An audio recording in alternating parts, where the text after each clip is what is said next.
Chocolate day মানে শুধু এটা নয় যে কাউকে চকলেট দিলাম, সেটা তো যে কেউ কিনতে পারে।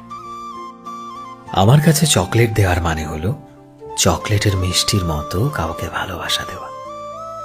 হ্যাপি চকলেট ডে মাই লাভ। আমি তোমায় সব সময় সেই রকম ভাবেই ভালোবাসবো যেরকম ভাবে তোমায় কেউ কোনোদিনও ভালোবাসতে পারেনি। I promise. আমি সব সময় তোমায় শুনবো, তোমায় বুঝবো আর তোমারই পাশে থাকবো।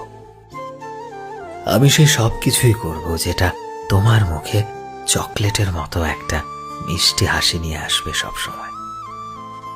চকলেট ডের এই দিনে আমি তোমায় শুধু চকলেটই নয়, বরং তার সাথে ভালোবাসা, সম্মান আর তোমায় যত্ন করতে চাই। কারণ আমি তোমায় অন্য কারোর থেকে অনেক বেশি পছন্দ করি, অনেক বেশি। I really, really love you. Happy chocolate day, my love.